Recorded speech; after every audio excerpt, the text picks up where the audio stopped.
Who wants a cookie? Who wants a cookie? In the middle of the morning, nobody wants a cookie, man. Put the cookies down.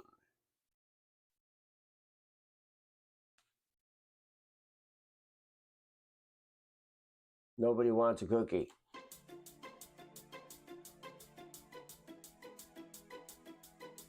Here we go. Live from the Crescent Moon Temple, it's the morning show with your host, Tolinar. It's time to play the music, switch all of the cameras on. It's time for the morning show, and I'm going it alone. Just quickly check the chat room. There is nobody home. It's time for the morning show, and I guess I'm on my own. All right, cue curtain. The host, the guest, the audience. It's what I'm here to be. There's no one even watching. This all depends on me. But that's nothing unusual. It's just another day. I'm sure that I can do it all if I do it my own way. Okay. Double check Twitch integration. All systems are good to go. One last mic inspection. Fine for audio. Okay. Gotta pick a topic to talk about. You know, something that I ought to know. Modern news is too confusing. Think I'm gonna go with something like food processing, play some video games, maybe some blueprints. Hope I'm not insane. The host, the guest, the audience. It's what I'm here to be. There's no one even out there. This all depends on me. And that's nothing unusual. It's just another day. I'm sure I can make my life great if I do it my own way. The host, the guest, the audience. It's all I've got to be. There's nobody else out there. It all depends on me. But it's nothing unusual. It's just another day. If I want to make my life great, I got to do it my own way. Hey, today on the morning show. Wait a minute. Is there someone else out there? Hiya. What's happening? What's going on? Hey, good morning. Good to see you. It turns out the morning show now has one viewer.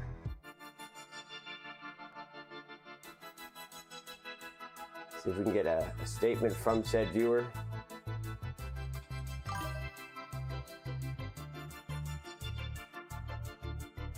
Time to shine.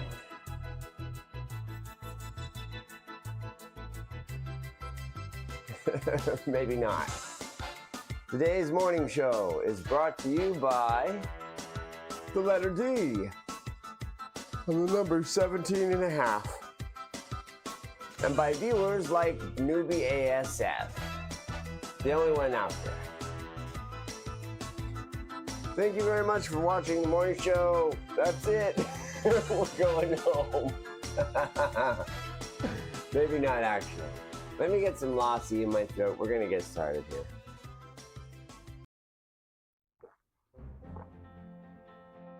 Why are we starting in the middle? Don't start in the middle. Okay. All right. I had a brilliant time yesterday. Somebody made beautiful, beautiful fan art of me. I'm going to show that on screen now. Here it is. Isn't this excellent? It's the most fabulous. I have become impressionist. I am in vogue, baby.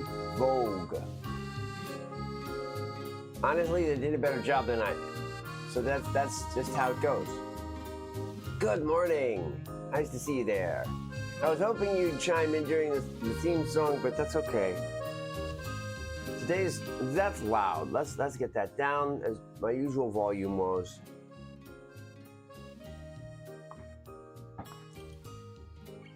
Today on the morning show, we will be discussing the lens of belief. What an interesting title for a show. My phone is about 22% charged, so if I want to keep an eye on the chat room, I will be leashed to my desk instead of meandering the house as I always do. The cat doesn't like this idea one bit. It is clawing up its cat home in frustration. At being unable to lob passing meows at me. Also, I have come to a major conclusion that playing more than one day of the Blue Prince at a time is undesirable because I have reviewed my footage and oh my gosh, did I miss some Easter eggs. Holy cow! I was walking on top of an iceberg without even knowing what I was doing. But when I slow down and take a closer look at the world, suddenly I realize what's going on. Oh, what's going on?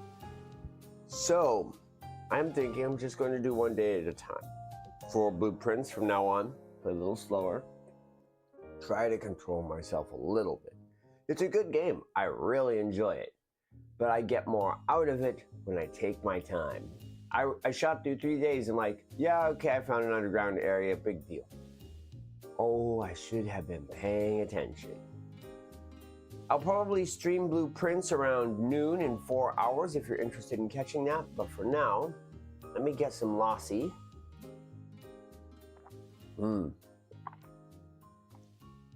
Lassi, if you're not familiar with the term. Yes.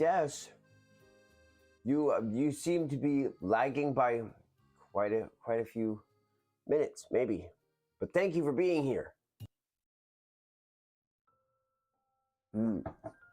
That's delicious.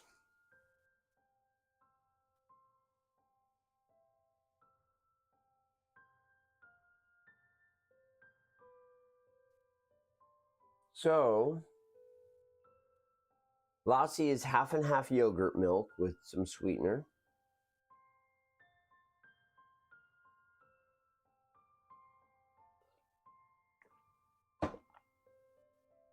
And for some reason, I'm lagging by 3 minutes, 4 minutes, 5 minutes, 6 minutes. Oof. Okay.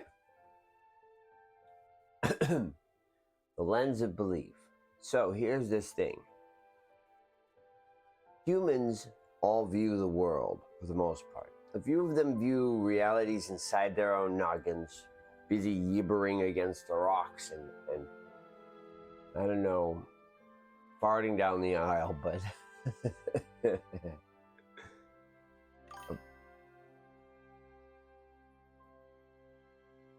okay, so here's the thing about Blue Prince.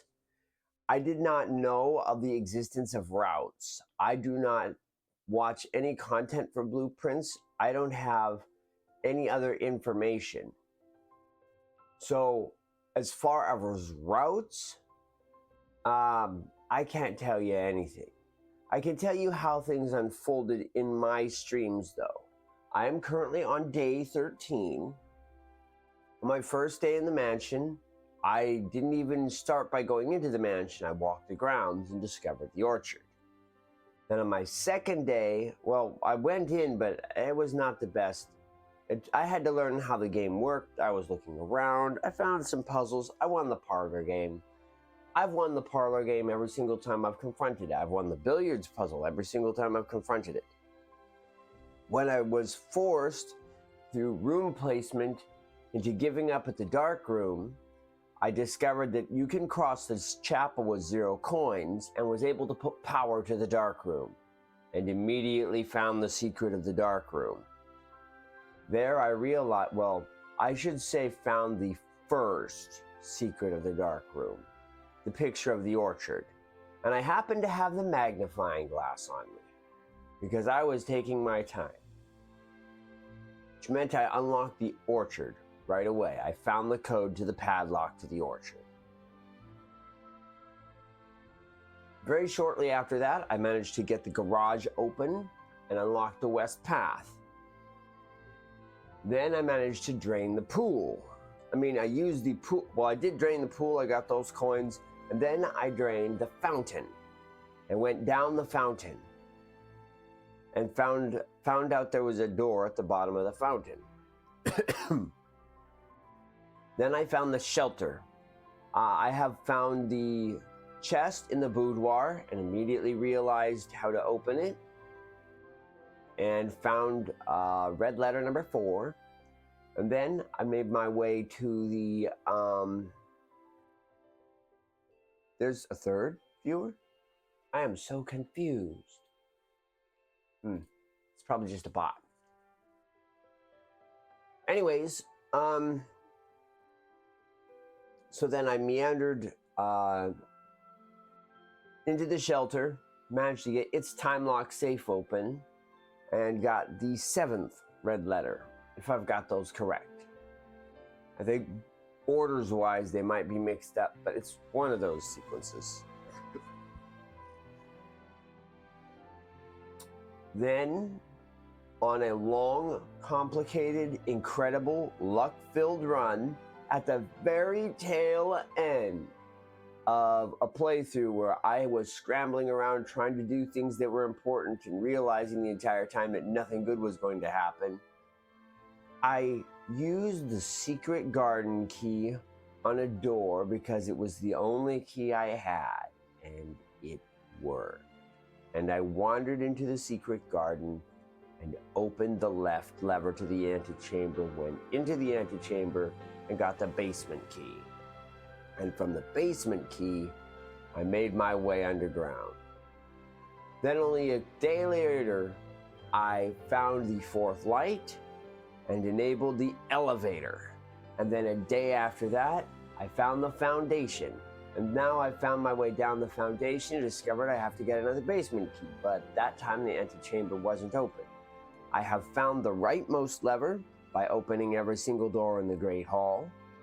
And I have found the lever handle, but I have not restored the bottom one. That's in the greenhouse. So, I figure there must be some sort of gizmo. After that, I found the tomb, went downstairs, solved the tomb puzzle, and opened up the tomb route. I know I need to flood the well in order to change the water level in the reservoir to be able to get across the lake. And I've seen the rumpus room skit one time. I have gone to the office twice now trying to get that chest open. And only now, only after sleeping on it, I believe, is this thing on? Yes. I believe I may actually have the code to get that chest open. More than that though, boy have I discovered some secrets. But I'm getting ahead of myself. I want to be talking about the lens of belief, not my incredible discoveries of the blueprints. Because the most important room I've gotten in the blueprints is actually the root cellar. I drew the root cellar, and at the time I just skipped right past it. I'm like, okay, cool, I need a shovel. I'm scrambling around like an idiot. But then laying in bed, thinking slowly and carefully, I'm like, this doesn't line up. This doesn't line up. This doesn't line up unless, and there it was. Anyways, we'll come back to that. The lens of belief. Human beings believe things. At least ones that exist in our reality. A few of them, they're piddling on the street. You can't really help that. We have to disclude people who are not properly interacting with reality. And you can tell they're not properly interacting with reality because they don't have a feedback network for what happens in reality. A person who is properly wired into reality is able to feedback on what's happening. They can see what's going on, we adjust accordingly. So, here we are, we're just looking at the universe, and we all think we see the same things. We don't. We do not see the same universe, and the reason why is because every single one of us looks through a 4-foot thick wall of plexiglass called belief. Belief colors our experiences, it colors our perceptions. Belief can take the obvious and make it obscure. It can twist the world around us. into something strange and frightening or beautiful when it's a mess. And every person's lens is different. But here's the thing. Lenses are difficult to replace, near impossible in fact, and most people don't even bother cleaning them. As a result, your lens will become gradually coated with grime and goop and falsehoods and incorrect beliefs, among other things. It's so bad. It's so bad. I have never seen a single person in the entire world who has 100% correct beliefs. And the people who are closest are the ones who know that their belief windows are loaded with falsehoods. People like Neil deGrasse Tyson, who question everything in the world around them constantly.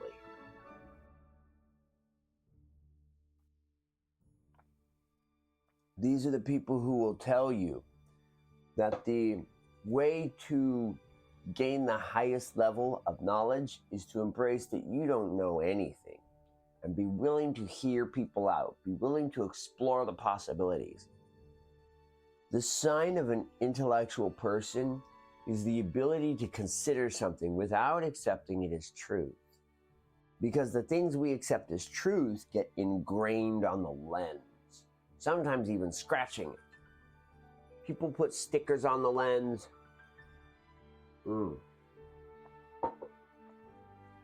Cover up parts of it. The lenses are different shape.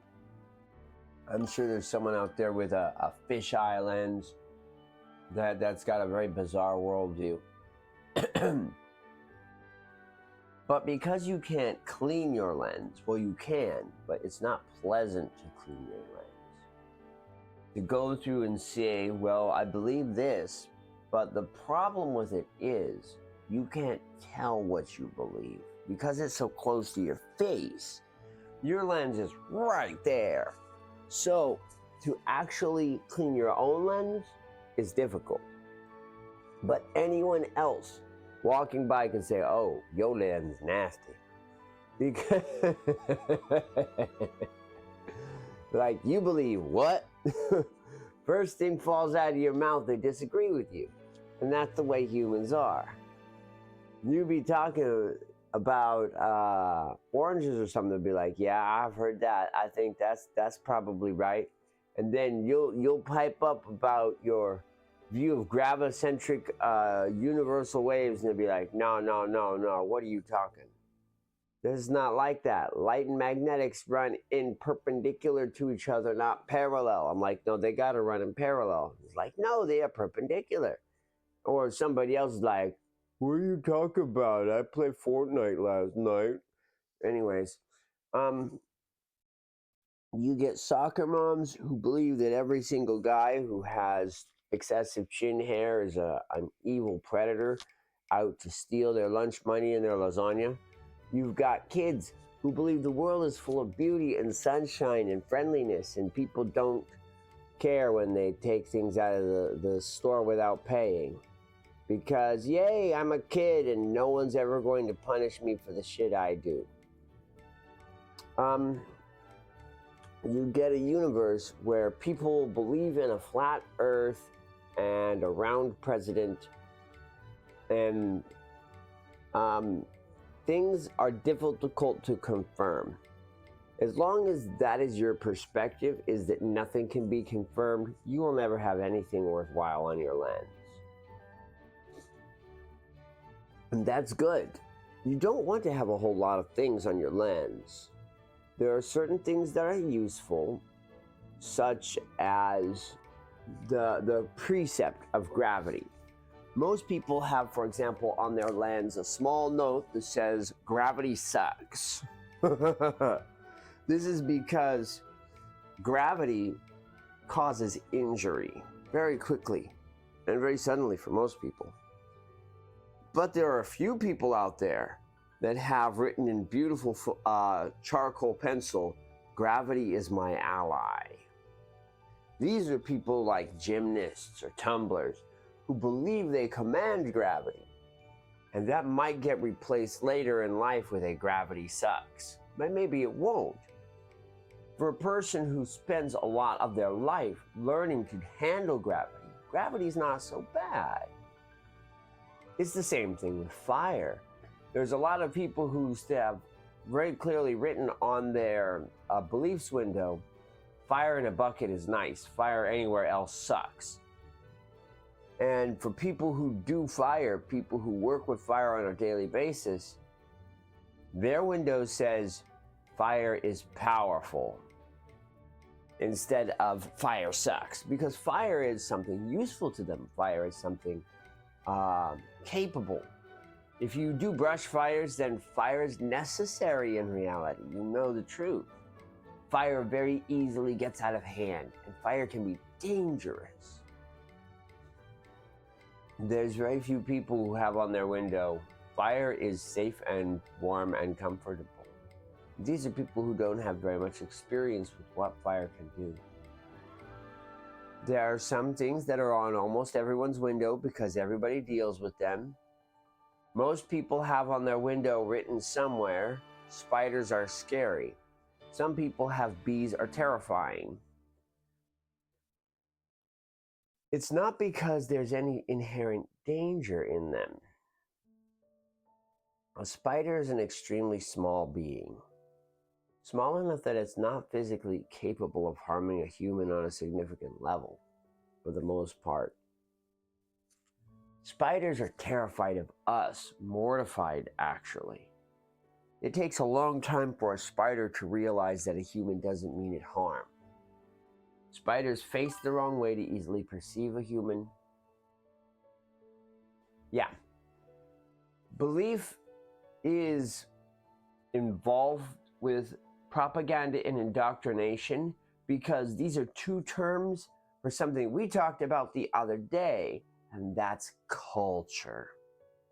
So culture is when knowledge is passed on by a society to its progenitors, from mother and father to daughter and child and son. Sorry, son. It's okay, everyone's becoming girl now. Messages are passed on. Knowledge is passed on and moves forward from one generation to the next. And this is because some information is more valuable than other information. That is the core of philosophy. If you remember from show on day one, of course, nobody's watched any of my shows. I don't know what the hell I'm talking about. But the topic of day one was that the most important piece of philosophy is the good idea that some ideas are better than others. This is the rise of philosophy. Deciding which ideas are good, that's the point of philosophy. Some people philosophize about whether God exists, or what is the nature of reality, or does the universe go on forever? All these hard questions like, are we alone out there? But the first philosophical question was, is it worth making your own fire? And the answer was yes.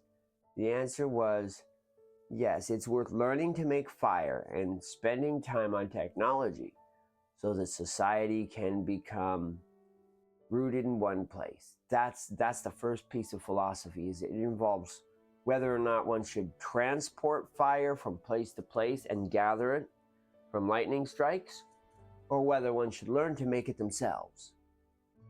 The moment a person realizes that the knowledge to making fire is valuable, we have philosophy.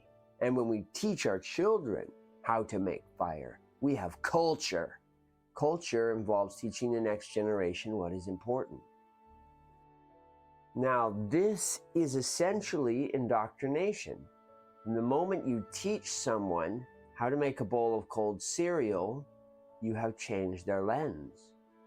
Now, things like spider bites are terrifying. We don't know what to expect. We could have been poisoned. We are in some very small pain, and spiders are creepy. Humans are instinctively afraid of spiders because they're something that we have bad species memory of. Same thing with snakes. Snakes are a species that are an animal that as a species we have a bad history with. Before there was culture, there was ingrainment. Ingrainment is when cultural shapes or ideas or forms are brought to generate specific emotions in a species through the process of evolution. Cats freak out at a cucumber not because they don't want to eat a vegetable, but because they resemble a snake. And a snake behind them is bad news. That's close enough to get bit. And no cat wants to get bit by a snake. That's how the cat dies. So, cat freaks out, they see a snake. And spiders have a similar effect on humans. Humans are large creatures that are difficult to bring down, but one spider bite can make you sick for a long time. We don't freak out about mosquitoes in the same way, but we respond extremely negatively because we know that high-pitched buzz could mean trouble. The spiders are terrifying because they're visible. That's the way it is with most problems. We are not scared of termites, although termites will, by necessity, do damage of a much higher magnitude than spiders. Spiders will be one of the most beneficial factors of a visible creature on our lives. They remove fruit flies and other bugs. That's a little loud. They remove fruit flies and other bugs. They handle lots of annoying pests and things. But they don't want to eat us. They don't want to attack us. They just want to get away from us. Unfortunately, their behavior has them mate near water sources, which means you're most likely to find them in the bath or possibly struggling to get out of a toilet. And they will be scared out of their mind trying to get away from you because they think you are bad mojo. And you are. You're very bad mojo to the average spider. You could represent instant death. They know to get away from you. They don't want to climb on you either, but they don't always know when they're doing it. It's not like they're trying to seek you out for warmth. They just want to be warm. And it just so happens the human body is a very, very warm thing, generating heat in the middle of winter. But yes, a spider bite is not going to cause much damage. Termites can destroy buildings. Termites generate global warming. Did you know that the single biggest producer of greenhouse gas on the planet Earth is not humans or even cows, it's termites. Termites. It's them. They make the most. We are not the only driving force behind change on the planet. We are simply the one that is conscious of the impact we are having. So we have the burden of controlling that impact. Termites are extremely destructive to humans. They are also delicious. That's on my belief lands. And people are like, what the hell is wrong with you? Why would you eat a termite? Termites taste like popcorn when you cook them. Guess what? My belief isn't so rare. Humans have been eating termites for a real long time. Termites are a nice, safe source of protein. And that's not something most people do. Most people don't think about it, so it doesn't show up on their lens. In the same way that most people have a moderate fear of spiders on their lens. Me, I have arachnophobia. When I was 3 years old, I saw a black widow skittering along, picked it up, showed it to Mom. I'm like, look at this big, pretty spider. She slapped it out of my hand, and I've been scared of spiders ever since. She's like, you don't touch that. That will kill you. I'm like, kill me? Well, there you go. Marks placed on the lens don't easily come off. The lens is easily scratched. So, what happens when it turns out you believe something that isn't true? there's not so much you can do. You can try to buff it out of your lens, but you're probably always going to think termites are gross, even if they're delicious. That's the nature of existence. We must build ever onward on what we know, because world is complicated and difficult and confusing. And if we're not constantly moving forward and growing, then there's no hope for us. Just none. We have to build on top of ourselves. We have to take our structures and creation, and there's many things we have to do. We have our lens, which lets us see the world, but it is colored and marked and smudged and scratched, and for some people cracked. Some people don't have a functioning lens. They just have a mess.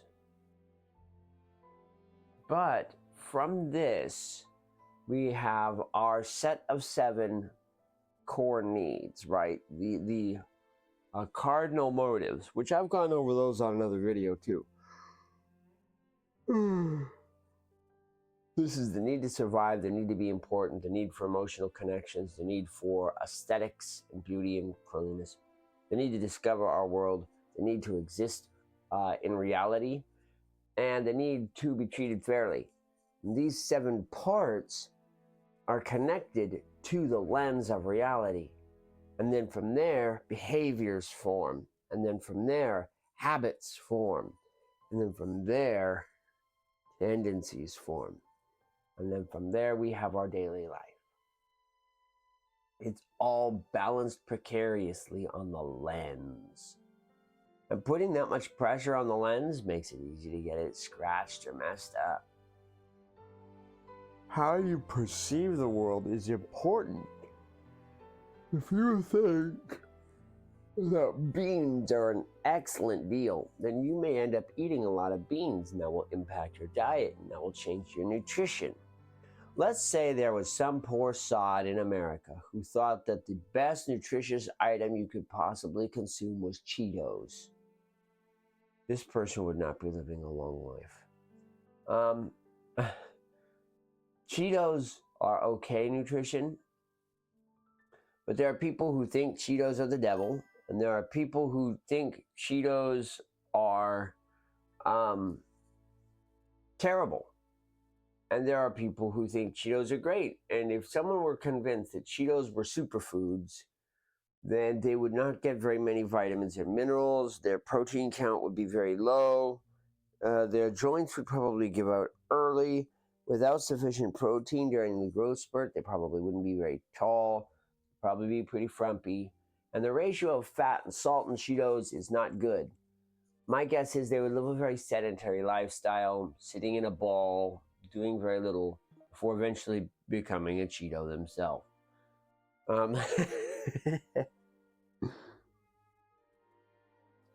Then you get people who believe that goji fruits and acerola and blackberries and all these other little things are the best fruit ever. You have people whose dietary behaviors are constrained by things.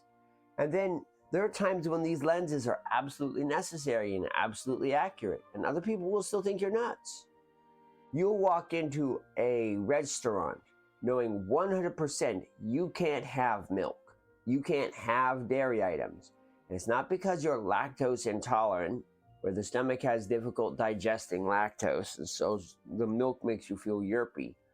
No, you have a milk allergy, which means if you drink milk, your throat swells shut and you get hives all over the back of your hands, and you itch like crazy for the next 6 hours, and it feels like your throat's on fire, all because you accidentally drank some milk. So you go into some place and you're like, I want coffee, but it can't have milk in it. People are like, ugh, a soy milk drinker. Another person who has a weak little stomach who can't digest anything. They don't understand your reality. They haven't seen what's on your lens. It's not their throat that was swelled shut for 2 minutes. Forced mom to go get the EpiPen and stab it into your thigh, which hurt, by the way, just so you could breathe again. That's not the life they lived. Their life was managing a little carton of soy milk, which preppy people who have tinted sunglasses and gelled up hair, like, I don't want ordinary milk, I want soy milk because soy milk is delicious and I want to have that instead because I don't drink normal milk. The perspective isn't there. This person doing the job, they don't care very much. They think, that's just a bunch of bullshit. It's not their breathing that has failed them. Allergies are a very real thing and very dangerous. And choosing to ignore or neglect an allergy even once can have very serious ramifications. Extremely serious. Not just death, but partial paralysis and other things. The body simply locks up, stops working because it starts attacking itself. You could end up with really bad cases of neuropathy, or anyways, I'm getting off topic. These two people must live in the same reality, and for one of them, soy milk is a useless sham that has no purpose because it's not real milk, it doesn't have good nutrition, and this is a person who is 62 years old and was there when soy milk sucked. They actually experienced their first glass of oat milk from Quaker, and my God, it was exactly drinking oatmeal, and they never went back because they had a bad experience. The idea of milk substitutes will never get better for them. It's done. Milk substitutes are garbage, and they're garbage because that's what they experienced. Then you've got the person who drives in the pink little car and has the pink little haircut and the pink little daughter who likes to go cheerleading. And this girl wants to have all the good things. She's extremely health conscious. She wants to live to be 110 and still have good boobs. And that's not easy. That's going to require a lot of soy milk. She is aware that milk has a lot of fat in it and a lot of sugar in it too. She knows that milk is not a perfect food. And she knows that soy milk is more nutritious. It has better aminos and it's good for the complexion. So she prefers to drink soy milk. Does she like the taste of it? Maybe she does, maybe she doesn't. And then you've got the counter person who's never seen any of it. They just dump stuff in the cup. They're 17 years old. They can barely stand the smell of coffee.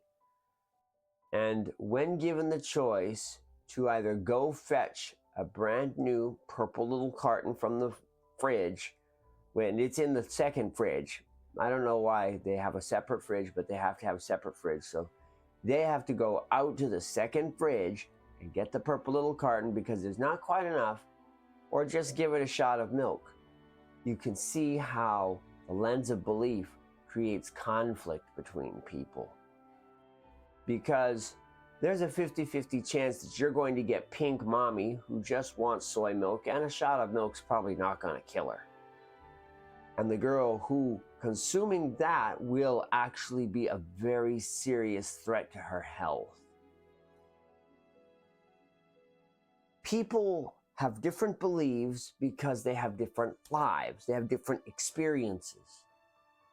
And just because your experiences are different from another person's does not necessarily mean their beliefs are incorrect.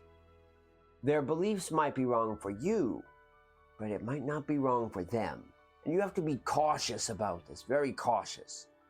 It's very easy to drink the purple juice and tell yourself, well, everybody's reality is valid. No, that's not true. Oh no. The flat earth theory is very easily disproved. The earth is not flat. The earth is a spheroid. And anybody who has bought the flat earth ticket is on board one of the biggest, stupidest hoaxes on the planet. But removing things like that, there's always some part of those sorts of things where a person sees that And written right next to it on the lens is, "This is total bullcrap." And they don't care. There are people out there that think the Kamehameha wave from Dragon Ball is a real thing you can do. It ain't. Doesn't exist. Closest thing you can do is blowing on somebody. Like literally that kind of blowing on someone. And that doesn't do very much now, does it? No, the truth of wave-based weaponry is the laser. And radiation weapons and heat lasers, these are real truths of military. They've been used to harm others. And then their uses were disbarred because they were inhumane. And the fictional version, people might think that's cool, they might act like they believe in it, but written right next to it on the window is, "This is bullshit." And that's because we know that's what it is. We're like, that's cool, but that's fiction.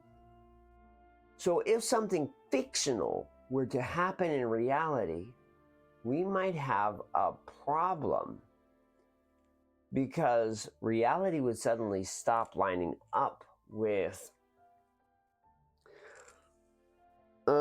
what we've got.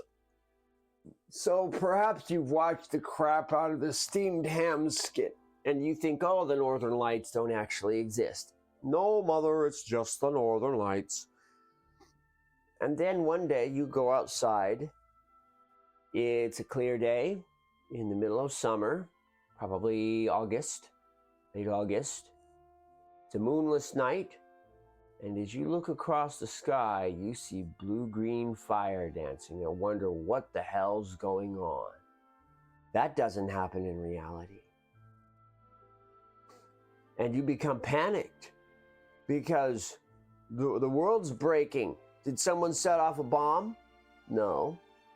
You are viewing the aurora borealis, which, depending on the time of year and the strength of the geomagnetic bands, are visible from Texas. Yes, they are most commonly viewed in the Arctic Circle, where living close to the bands means that you have a better view of them. But the poles, they have a nice clear shot at the... Anyways, it doesn't mean that the geomagnetic coloration effects are not visible from further down. The Northern Lights can be seen from Dallas on the right night. Or somebody sees some anime and think that shooting stars are fake, and then goes outside on a warm summer night again when all the magic happens, looks up and sees a real one. Sees an actual meteor passing overhead because the Perseid meteor shower is nearby. The Earth, as it passes through space, passes through certain meteor areas, and it results in meteor showers at very specific times of the year. And meteors are 100% real. Or they walk outside, and it's just an average October evening, and the moon is hanging right on the horizon and is a horrific blood red. And think to themselves, oh no, something terrible is happening. Maybe, maybe not. It could be that you are currently witnessing a lunar eclipse, where the eclipse is preventing sunlight from falling directly on the moon, but some is still getting bent around the planet Earth and landing on the moon anyways, and the bent light has a color. Or perhaps the sunlight is passing through a pollution layer and coming up red. There's even a chance that if the air smells a great deal like a campfire, you need to get the hell out of Dodge, because the moon's color is being caused by smoke, and there is a very serious risk to your life nearby. They're all possible. And your beliefs window will define whether or not you should be terrified of a blood red moon. And if you have a strong detailed lens that has written next to the blood red moon, probably harmless, see online calendars, note, if you smell campfire, run for your life, then yeah, you might have a pretty good lens, but even then, who knows? There are parts of the world that will never make sense. There are parts of the world that will only make sense when viewed under a very, very specific light. And being able to tell them apart is part of living. One of the great challenges of real life is deciding which parts of the lens need a cleaning, need a revamp, and which parts are correct. I think we pretty much covered the idea of the lens of belief now. I think I've gone over what I wanted to go over this morning show. So let's talk about blueprints. I plan to play again, and I will go over my discoveries there probably around noon, in about 3 hours or so. I'll be back online. I hope you enjoyed the morning show. For right now, I am simply broadcasting to the one person out there. Thank you very much for watching.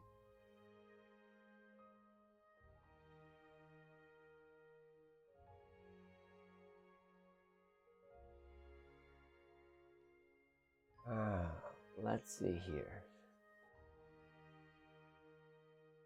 Yep, let's see. What have I got on the calendar? These shows, if you go through my YouTube library, are mostly labeled out. Tomorrow is music and harmony. And then past that today, Thursday we have the Knife of Definition, and then Friday is the Truth of Pain. Saturday is Willpower as Chemicals, and then Sunday will be Emotion as Fortune Telling, followed by Keeping Clean, and then The Value of Laughter starting next week. That should be the shows coming along.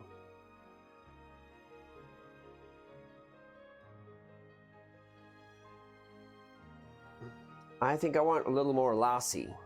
Get some from the fridge. I have a plan to make some coffee yogurt. We'll see how that goes.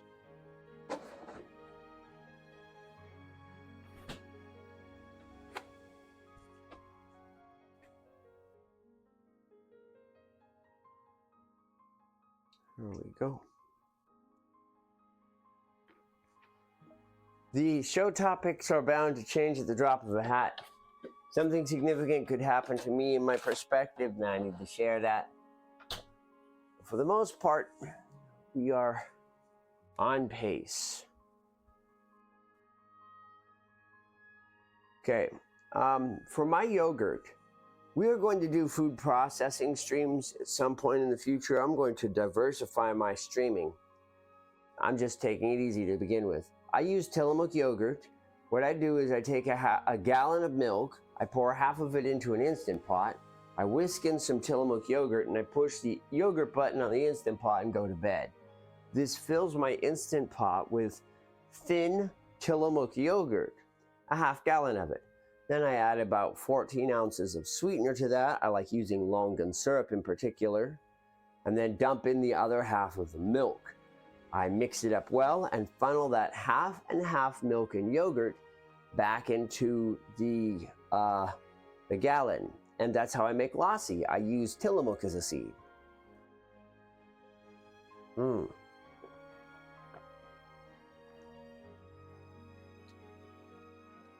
I think it's very tasty and very good for you. But that's just my lens. Someone else might see my mysterious... In fact, I've met that someone else. They're like, you do what with room temperature milk?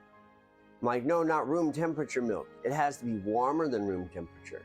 We're talking about 110 degrees.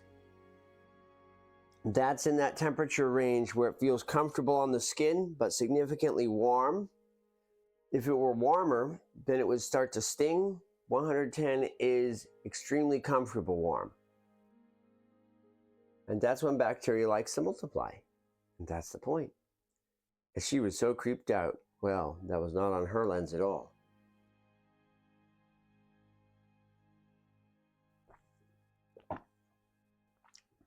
Alrighty. We have reached the outro. So here comes this piece of music.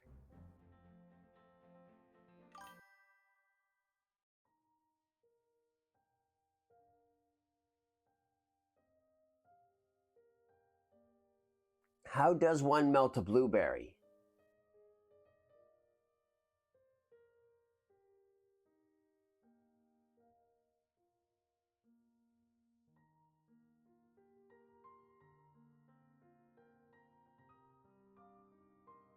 I'm a little curious on the idea.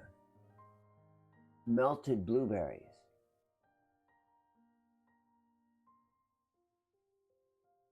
I suppose it would be possible if you froze them first. Take frozen blueberries and then melt those. That makes some sense. Probably it. No way to be sure. Maybe you've got a flamethrower and you know how to use it. You gotta watch those belief windows. Thank you very much for watching the stream. Stream will resume in about 3 hours when we play the blueprints. Hey, it's a jerk. Thank you very much. Oh, yes. Stream bark. Ah. Now that's a clever idea.